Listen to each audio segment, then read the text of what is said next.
Ini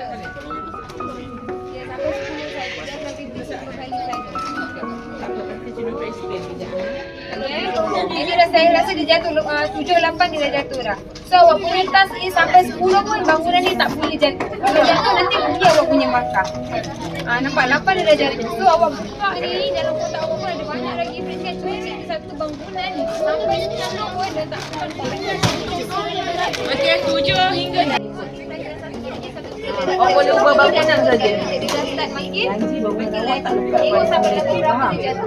Biasanya awak kena buat bangunan ni sampai 10 pun dia masih lancar. Kalau jatuh mestilah awak kena markah yang dapat. Kalau sampai nombor 10 awak tak jatuh, awak kena baca dan markah. Kalau awak jatuh nombor 10, sudah markah. Sampai 10 tak jatuh, sudah markah. Ada itu je. Mana kita ada markah je. So, cuba cipta balance yang bagus.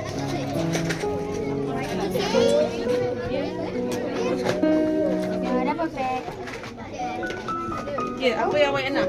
Di sini. Apa yang tak ada?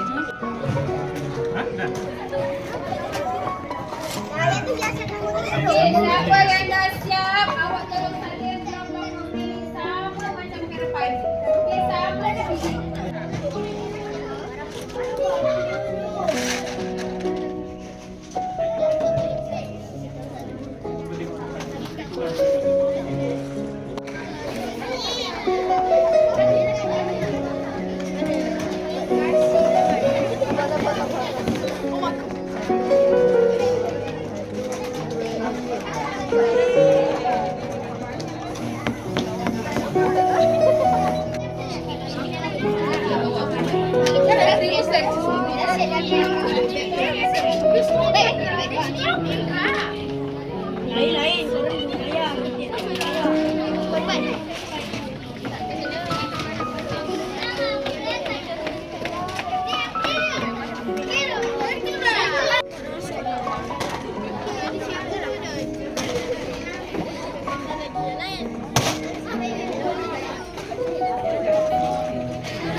Okey, lagi satu kan? Kita nombor 30.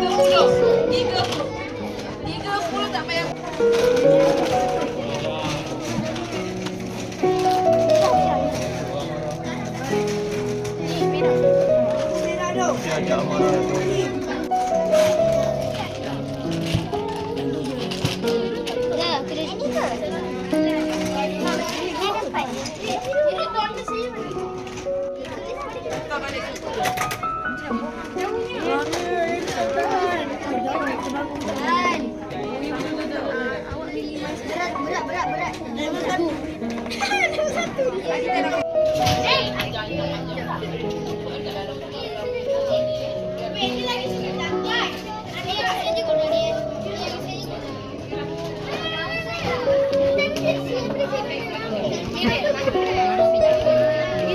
Boleh kan? Sampai 10 bulan 13.